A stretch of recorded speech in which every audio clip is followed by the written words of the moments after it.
comme un cierge. Il se sent très bien. Les bras le long du corps, il exhibe ses dents à cette salle vide. Cet homme est heureux, car comme la semaine dernière, comme la semaine prochaine et encore la semaine suivante, il est mort de son vivant. Chaque jour, à 8h40, cet homme traîne ses guêtres vers une chapelle désertique pour organiser avec joie son propre enterrement. Là, calfeutré dans son cercueil, il savoure pendant un instant les délices du sommeil éternel. Il regarde les minutes qui passent, il attend patiemment que notre Père qui est aux cieux vienne le libérer de ce carcan mortifère dans lequel il s'est laissé emprisonner. Monsieur le Président, Messieurs, Mesdames les membres du jury, cher public, on meurt souvent comme il a vécu. L'homme avare et puissant meurt paradoxalement plus pauvre et plus seul qu'un homme simple et généreux. L'homme libre, qui par essence veut s'affranchir de toutes les règles, meurt souvent de manière absurde, un peu comme cet homme, esclave de ses habitudes, qui a entrepris quotidiennement de trépasser à l'heure fixe et toujours de son vivant.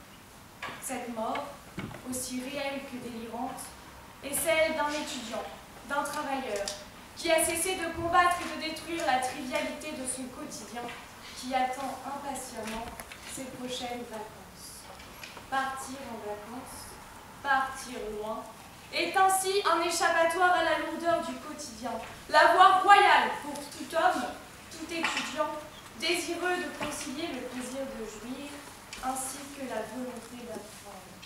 Car jouir ou ne pas jouir, telle est la question. Et c'est dans cette interrogation essentielle que réside la réponse à toute notre existence. Il faut porter en soi le tumultueux instinct de vie. Il faut porter en soi le chaos dionysiaque de l'ivresse bienheureuse. Ensemble, peuple de Rhétorica, nous allons donc jouir. Nous allons dire oui. Les études à l'étranger sont des vacances prolongées.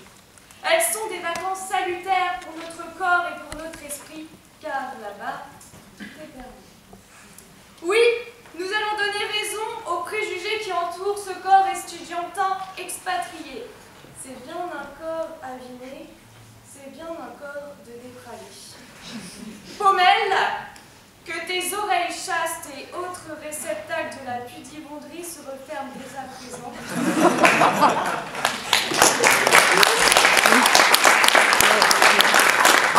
Car la semaine que je vais te décrire, tu pourrais grandement être choqué. Premier jour, le décor est planté. Vous comprenez que vous ne vous abreuverez pas de savoir, mais plutôt de vodka, de caperina, et que vous ferez danser la zumba à votre foi. Deuxième jour, frais de la veille comme le rosé du matin, vous titubez déjà jusqu'à votre cours. Troisième jour, vous enchaînez aspirine sur aspirine, celle-ci étant désormais votre amie intime. Quatrième jour, vous poursuivez inlassablement vos efforts de sociabilisation en grand amateur de langue que vous êtes. Cinquième jour, l'esprit emmêlé, vous n'arrivez même plus à faire la différence entre la langue de Molière, celle de Shakespeare et celle de Cervantes. Tel un transatlonien qui s'entraîne pour la traversée du Rhum, vous poursuivez ainsi les semaines et les mois suivants. Au fond de votre hamac, vous êtes fatigué, épuisé, oh non pas par vos 8 heures de cours hebdomadaires, quoique, mais par vos incessantes rotations sur cette terre. Vous décidez alors d'arrêter de boire avec modération pour aller visiter du pays avec Robinson. Et quand vint vendredi, et que celui-ci dit « les examens débuteront lundi », en bon procrastinateur, en bon jouisseur que vous êtes, vous qui attendez le point de non-retour pour commencer à réviser, vous lui dites de ne pas s'inquiéter parce qu'à 3 heures du début des examens, vous êtes large. Oui, l'étudiant expatrié est serein. car il a conscience que la seule difficulté à laquelle il devra faire face le jour J sera sa condition d'australopithèque, son combat avec lui-même. Imaginez en effet l'étudiant expatrié dans cet état second qui fait face à une mosaïque de petits carrés, un Rubik's Cube. Et vous, qui avez déjà du mal à cocher la bonne case face à un QCM de Monsieur Fleury, vous compatirez dès lors.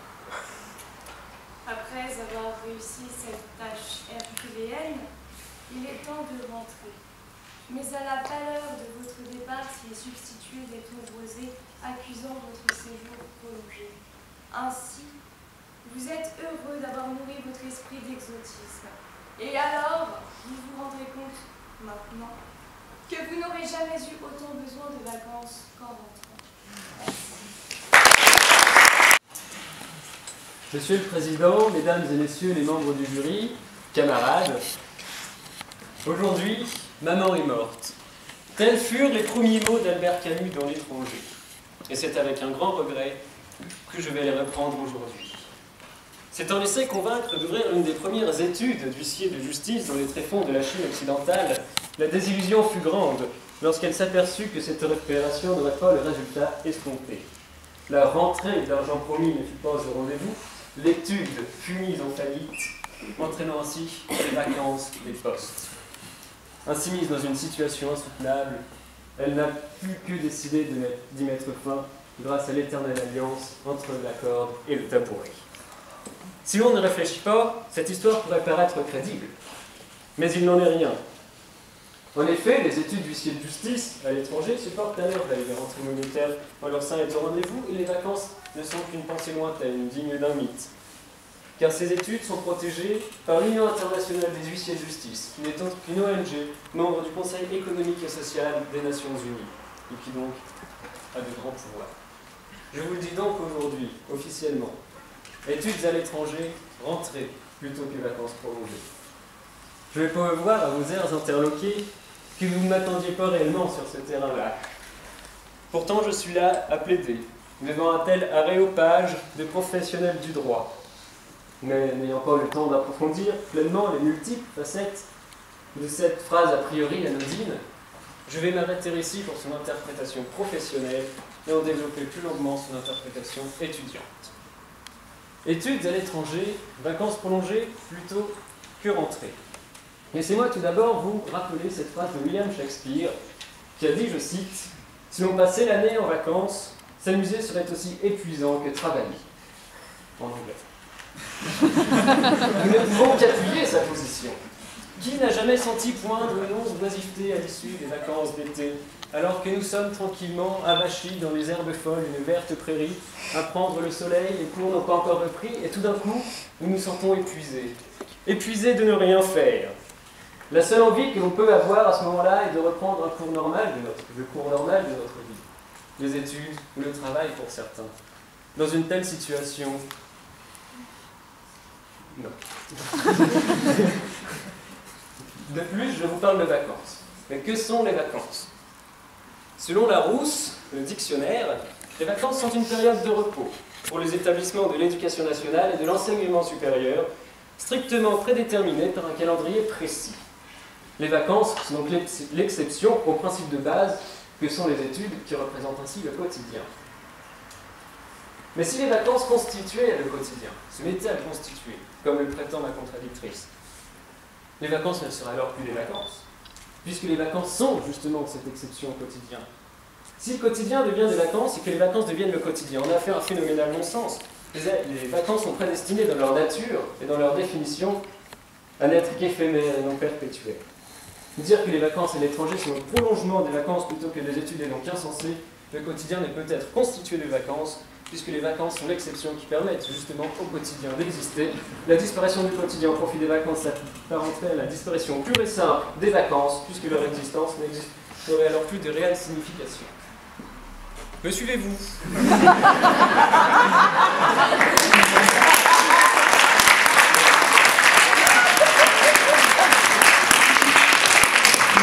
Cessons de philosopher et commençons à raisonner. J'ai donc commencé avec un petit raisonnement tout simple. si les études à l'étranger sont plutôt vacances prolongées plutôt que rentrées. Alors au contraire, les études en France sont plus rentrées que vacances prolongées.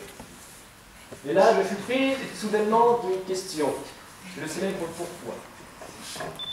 Pourquoi les vacances seraient-elles plus comparables à des vacances à l'étranger qu'en France?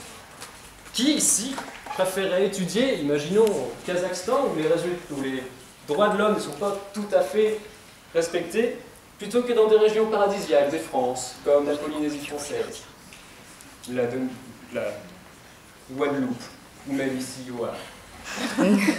Il fait très beau. Cela démontre bien, ce petit exemple, qu'il n'y a aucune raison valable démontrant qu'étudier à l'étranger serait plus synonyme de vacances qu'étudier en France. Et on peut observer facilement ce clivage grâce au principe du curriculum vitae, plus connu sous le nom de CV. En effet, on inscrit sur son CV que ce qui est professionnellement bénéfique. On y inscrit donc ses études à l'étranger, mais on n'y inscrit pas ses vacances. En conclusion, on peut en déduire que les études à l'étranger sont bénéfiques professionnellement, contrairement aux voyages touristiques qui, elles, n'ont aucun intérêt. Cela montre bien que les deux notions sont tout à fait différentes, car l'une a un intérêt professionnel et l'autre a un intérêt personnel. L'une sert à s'instruire, l'autre à se reposer. Comment peut-on dire alors que les deux sont égales, équivalentes? On ne peut pas, car même la logique veut que les études à l'étranger soient faites pour faire des études à part entière. Car lorsqu'un étudiant part étudier à l'étranger, trois situations s'offrent à lui. Premièrement, il souhaite intégrer une université de plus haut niveau, du genre Harvard, Stanford, le MIT, Berkeley ou Cambridge, qui serait, selon une étude Shanghai Ranking, les 5 meilleures universités du monde. Dans cette situation, comment ces études, où on lui demande un niveau bien supérieur à celui qu'il a à l'origine, pourraient s'apparenter à des vacances? Il n'aurait rien de temps de faire, mis à part d'étudier pour atteindre ce niveau, et ces études s'apparenteraient plus à une torture, à la différence près que celle-ci n'est pas payante, c'est qu'elle ne dure pas un an. Deuxièmement, s'il souhaite intégrer une université d'un niveau équivalent. Personnellement, moi, étudiant au Havre, je ne me sens pas en vacances. Même pendant les vacances, je ne me sens pas vraiment en vacances. Alors pourquoi, dans une université de même niveau, je me sentirais en vacances? Ce n'est absolument pas logique. Enfin, il reste la situation où il souhaiterait intégrer une université d'un niveau inférieur. Là, en effet, cela pourrait s'apparenter à des vacances, sauf que l'étudiant n'est pas un être dénué d'intelligence. Il fait ses petites recherches avant de s'inscrire et se rendrait compte que cette université est en dessous des préférences qu'il pourrait avoir. Car son objectif est d'avoir les meilleurs diplômes possibles pour pouvoir obtenir la profession qu'il souhaite. Il déciderait donc de ne pas y aller, car cela serait une pure perte de temps. La logique veut donc que l'on parte étudier à l'étranger pour étudier et non pour se reposer. De plus que lorsque l'on va à l'étranger, il y a encore le problème de la langue.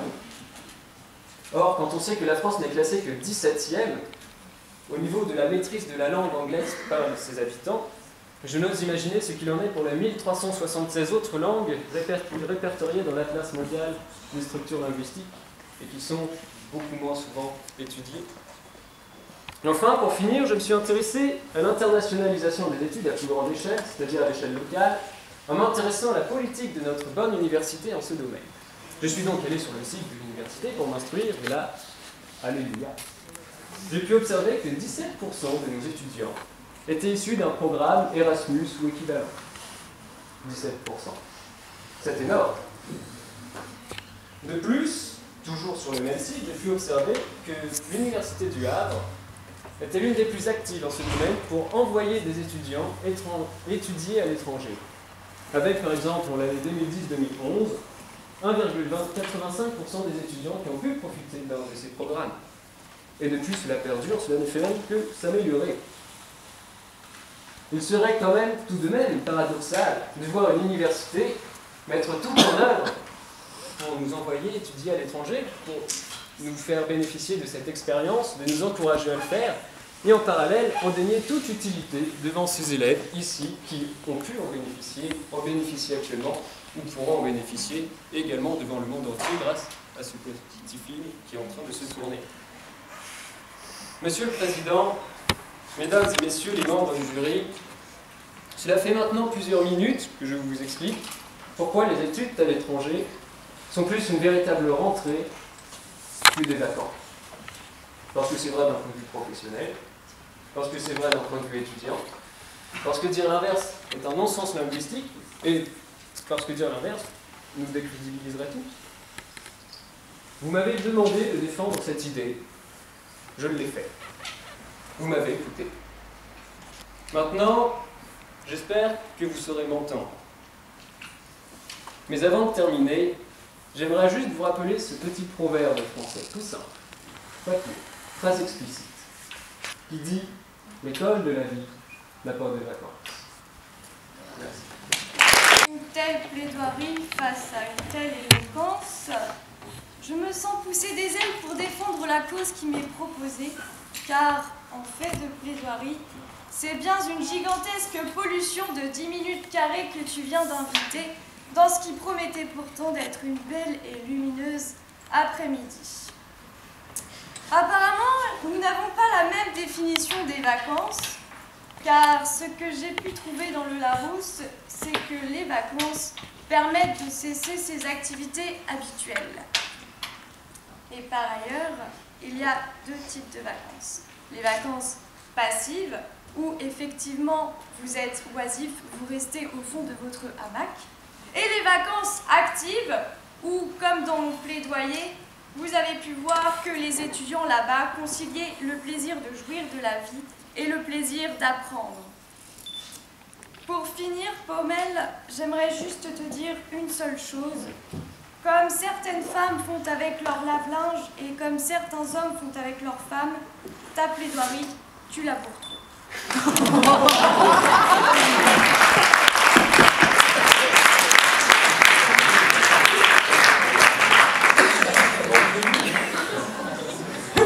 Eh bien, monsieur Paumelle, j'ai à peine besoin de vous donner la parole.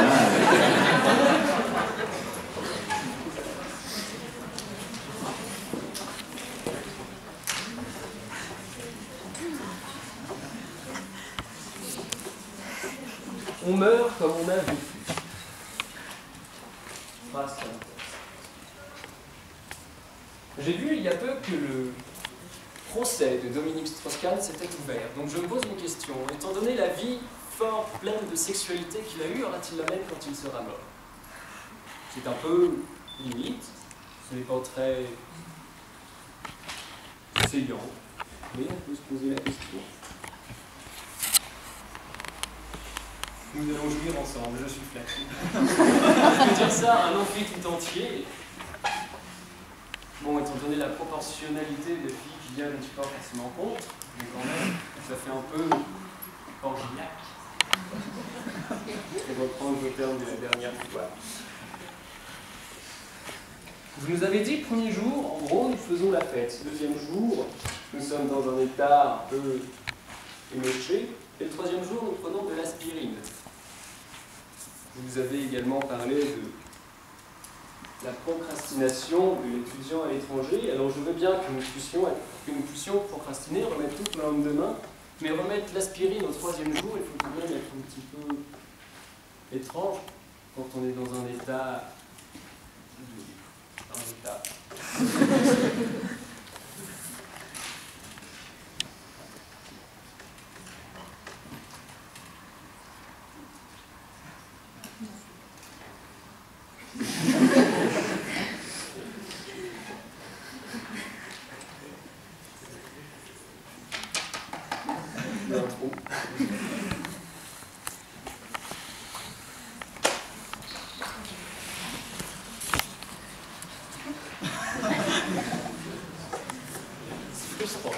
Je ne peux arriver à se relire, donc je finirai ici en faisant juste une petite citation latine que j'ai appris en première, que l'on m'a forcé à apprendre, et aujourd'hui j'en suis très reconnaissant à mon professeur, qui nous a fait dire Quosque tandem abutere contradictor patientia nostra, quam diu etiam foreste tous nos illudet, quam em finem sice etrenata iactavit audacia. Si cela ne peut être une hyperbolisation de ce que je peux ressentir actuellement, puisque j'en perds de l'eau, des feuilles. Vous en perdez votre latin? Exactement. Et en parlant de latin, je citerai Sénèque qui a dit « C'est d'âme qu'il faut changer et non de climat. Donc pourquoi, et ça c'est moi qui le rajoute, aller étudier à l'étranger. » Vous avez parlé beaucoup de mort, la mort fait froid dans le dos quand vous avez commencé à plaider. Doit-on conclure de votre plaidoirie que c'est la mort d'Erasmus? Non, au contraire, tel un phénix, Erasmus va renaître de mes propos, de ses cendres. Car aujourd'hui, comme vous pouvez le voir, Maître Le Petit, vous avez en face de vous des jouisseurs de la vie. Et si justement ils partent à l'étranger, c'est parce qu'ici, ils sont en réalité des jouisseurs refoulés. Oui, Maître Le Petit, vous l'avez entendu. Car à chaque rentrée, Maître Fleury, sur son estrade perchée, tend aux nouveaux étudiants ce langage. Eh, bonjour, petit mécréant, que vous êtes oisif, que vous me semblez fainéant. Sans mentir, si vous ne travaillez pas 12 heures par jour, vous ne resterez que de vulgaires troubadours. Je serais curieuse de connaître le lieu de destination idéal pour vous, pour poursuivre ces études à l'étranger. Sans aucun doute l'Espagne. Vous pensez sérieusement aujourd'hui pouvoir vendre à votre famille ou à vos parents qu'ils financent vos études à l'étranger? Je n'ai pas besoin de leur demander puisque j'ai un travail à côté, donc je suis indépendante financièrement.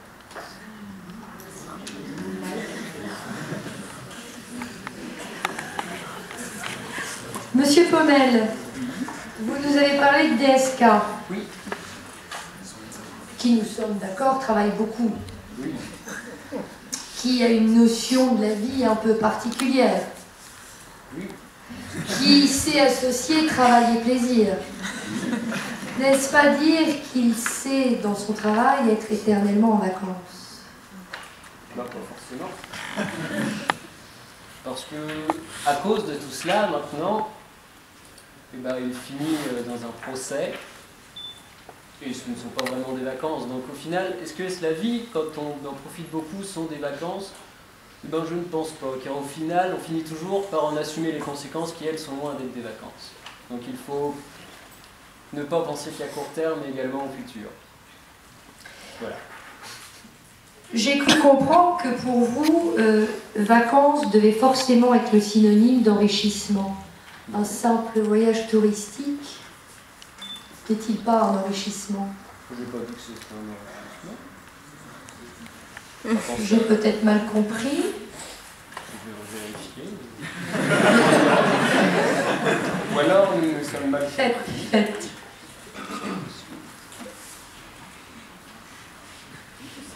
Répondez à ma question. Bon, bah, au final, sans vos notes, ce sera non, très bien. Les vacances ne sont pas un enrichissement, puisque ça coûte cher, tout de même. Un enrichissement intellectuel. Oui. Ça dépend ce qu'on va voir. S'enrichir intellectuellement peut être fait partout, donc pourquoi l'associer juste au voyage linguistique? On peut s'enrichir intellectuellement ici, tout simplement. Finalement, pourquoi prendre des vacances? Voilà.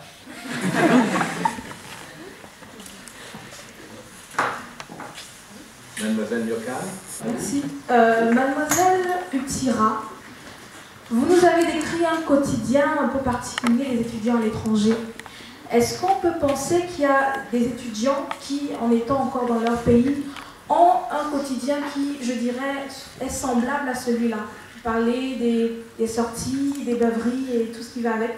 Est-ce qu'il n'y a pas des étudiants, notamment même à l'Université du Havre, qui ont un quotidien semblable? Il est sûr, mais ils sont en minorité. Ou alors, ils le cachent bien. Vous pensez? Regardez, nous sommes jeudi. Où tous ces étudiants vont se retrouver ce soir? Au BNB. Très bien. Par ailleurs, je voulais vous demander, est-ce que l'étudiant à l'étranger est seul?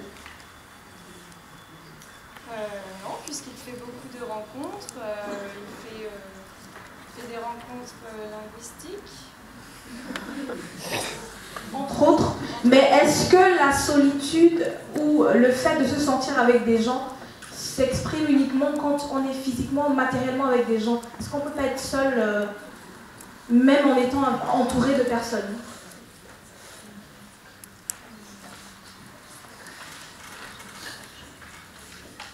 Mais pourquoi votre question s'applique? Essayez d'y répondre et peut-être je vous dirai pourquoi la question.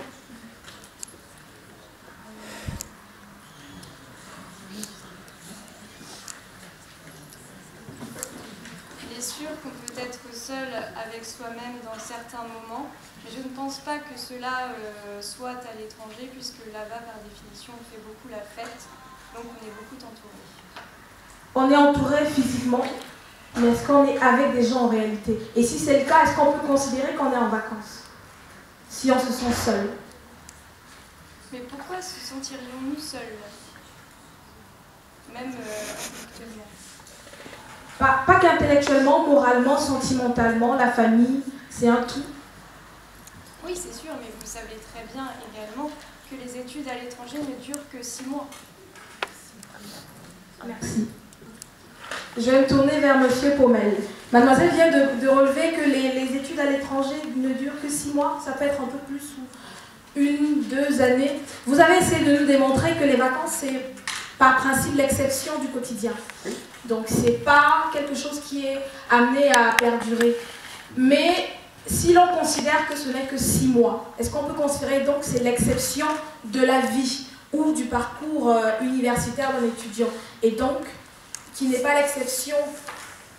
Ces 6 mois ne seraient tout de même pas des vacances, puisque, j'ai retrouvé ce que je voulais dire, la contradictrice a dit que les vacances étaient cessées tout type d'activité habituelle. Sauf que si l'activité habituelle pendant les 6 mois est d'être des vacances, alors ce n'est plus une activité. Ça devient une activité habituelle d'être en vacances, et donc ce n'est plus des vacances. Mais vous conviendrez peut-être avec moi que c'est une parenthèse, c'est une exception au quotidien universitaire de l'étudiant peut-être. Tout dépend du temps qu'on va à l'étranger. On peut s'inscrire en licence si on a envie pour 3 ans à l'étranger, mais c'est par nos propres moyens. Merci. Gourmaud, mon cher Gourmaud, c'est à toi. Alors, moi, je sais pas. Non, mademoiselle, est-ce que votre doctrine est très savante? Est-ce que vous ne vous sentez pas quelque part une orpheline de mai 68? Est-ce que vous ne vous sentez pas un peu plus tard attardé ou perdu? Si, tout à fait, mais justement, ce que je voulais vous démontrer à travers ma plaidoirie, c'est que celui qui devient esclave de ses habitudes meurt lentement, comme disait Pablo Neruda. Et donc aujourd'hui, il s'agissait de savoir si à la révolution des hippies s'ajoutera la révolution de ces nouveaux dandys. Il ne faut pas mourir lentement, il faut mourir vite et rapidement. Bien. C'est bien. Mais simplement, le mot d'ordre « il faut jouir » ne veut pas ou ne peut pas nécessairement signifier qu'il ne faut pas le faire avec les études. On peut jouir intensément en étudiant intensément. Mais c'est de l'ordre du... Bon. Alors, par contre, pour vous, il y a quelque chose qui m'a un peu paru curieux. C'est très technique.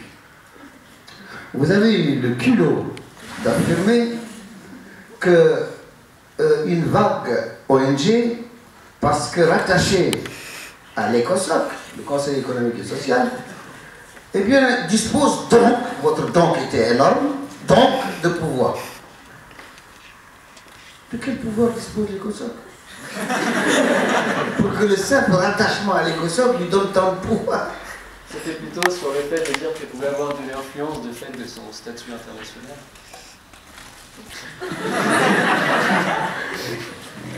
Ouais. Merci. Veille, à vous. Merci. Alors, mademoiselle Utira, pour commencer, j'ai moi aussi eu l'occasion de faire une partie de mes études à l'étranger et je suis donc obligé d'abonder dans votre sens. Effectivement, c'est vrai que c'est pas vraiment la rentrée, mais que c'est surtout vraiment les vacances.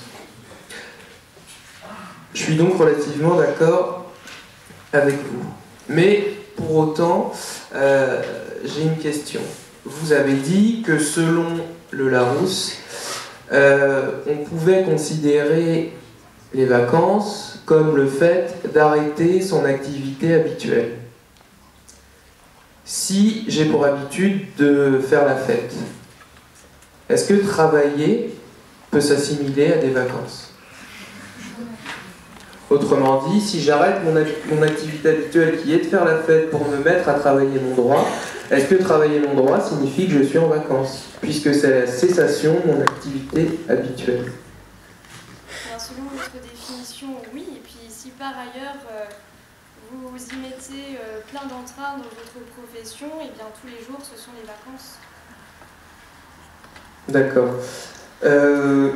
Deuxième question. À votre avis, ce qui crée cette espèce de désinhibition quand on va à l'étranger, que connaissent tous ceux qui ont eu la chance de faire Erasmus, qu'est-ce vraiment qui fait qu'on est différent? Est-ce que c'est le fait d'aller dans un autre pays ou bien le fait de quitter le sien? Parce que finalement, les élèves qui font un Erasmus et qui arrivent au Havre font autant la fête que nous qui partirions à l'étranger, chose que nous ne faisons pas au Havre. Est-ce que vous comprenez ma question? Moyennement, mais... Je répète. Parce que j'aimerais vraiment que vous me répondiez. Est-ce que c'est le fait d'aller à un endroit, par exemple, demain je pars en Chine faire mes études, est-ce que c'est le fait d'aller en Chine qui va me désinhiber ou est-ce que c'est le fait de quitter la France? Vous voyez ce que je veux dire? Est-ce que c'est valable pour tous les pays ou est-ce que c'est simplement le fait de quitter son lieu d'habitude, justement, son lieu d'habitude qui est rattaché au travail et non aux vacances, qui nous donne cette impression de vacances? C'est le fait de quitter le lieu de ses habitudes, donc le Havre. D'accord. Ce qui explique qu'un élève étranger qui vient au Havre ferait la fête en tant qu'Erasmus. D'accord. Merci. Donc c'était mes deux seules questions. Et donc Monsieur Paumel qui m'a l'air un peu fatigué. Hein. Si, monsieur, à mon avis, pour le coup, vous avez besoin de vacances.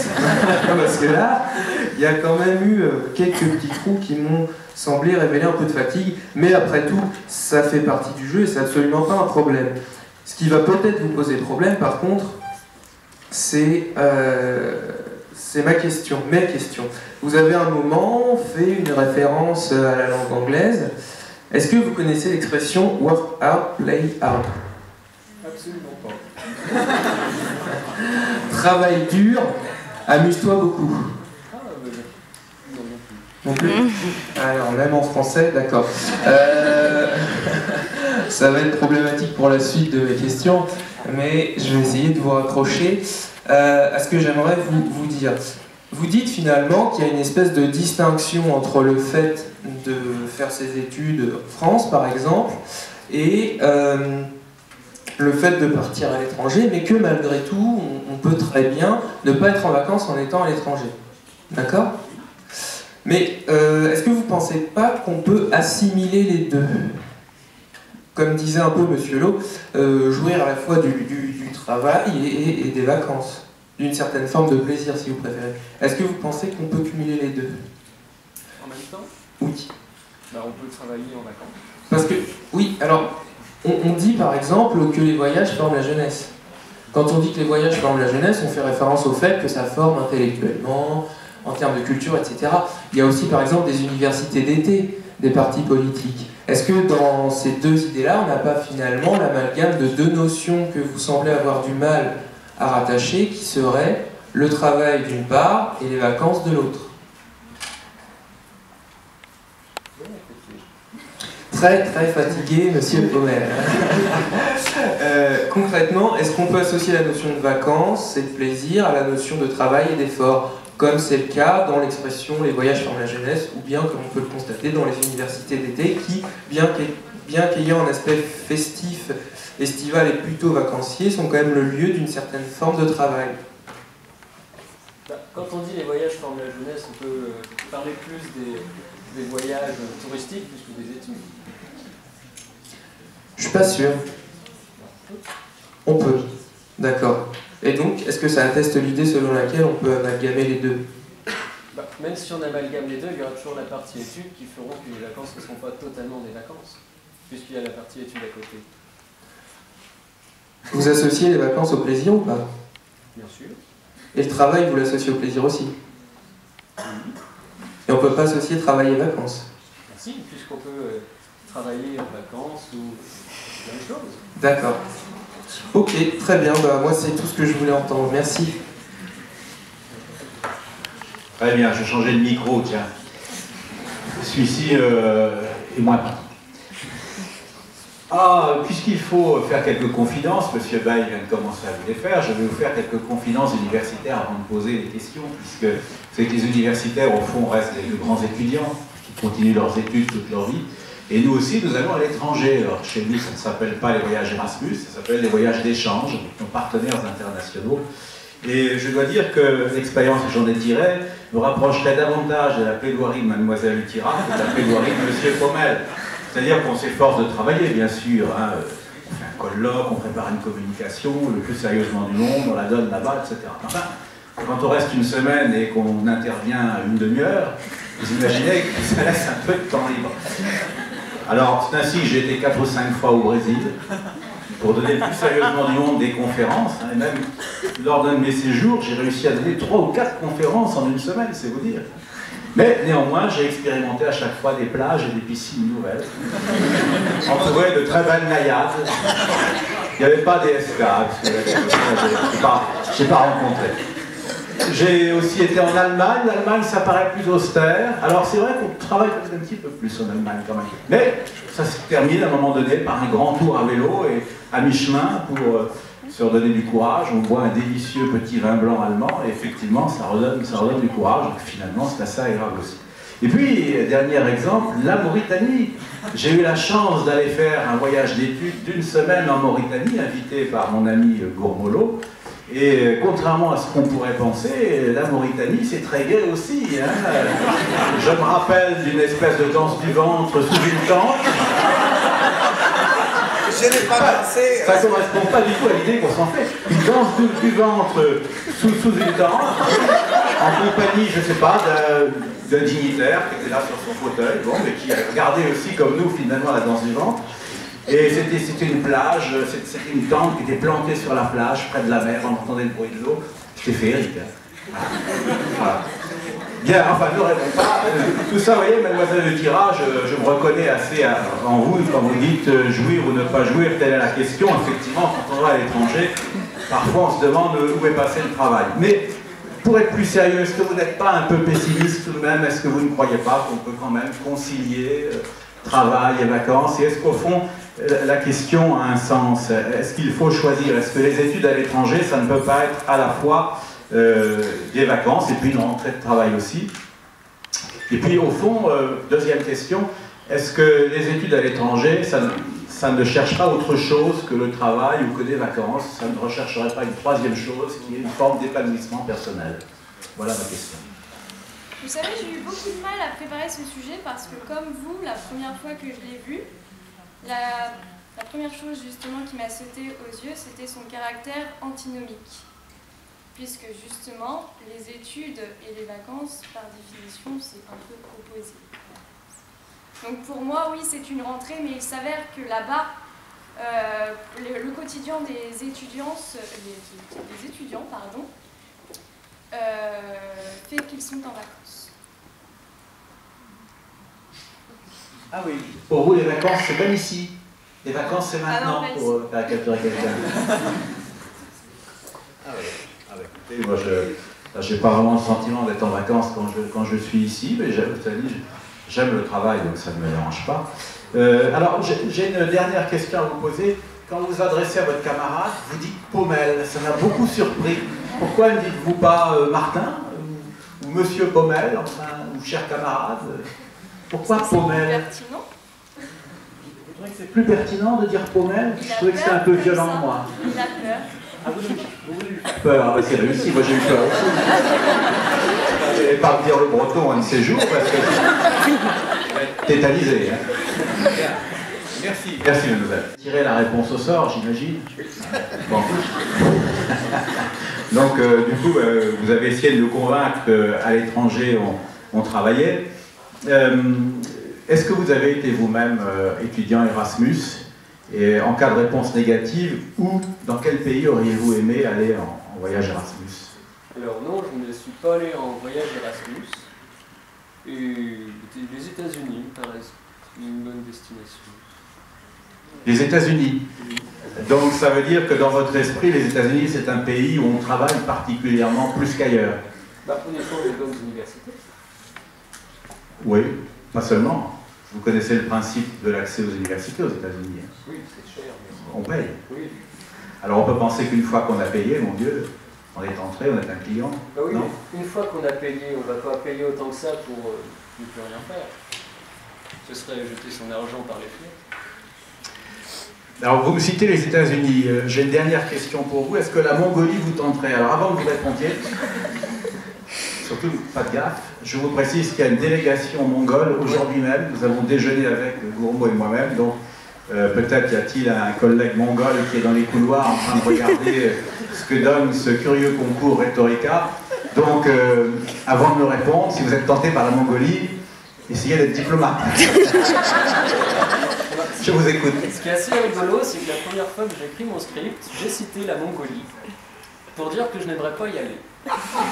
Pour une raison très simple, c'est que c'est le pays qui a la plus faible densité de population au monde, et en fait j'ai peur de ne pas rencontrer assez de gens. Si je me retrouve dans une université un peu en campagne, de me sentir un peu seul. Bon, bah écoutez, on peut vous faire rencontrer deux charmantes collègues mongols qui éventuellement vous inviteront pour vous convaincre du contraire. Voilà, exactement. Voilà, merci beaucoup.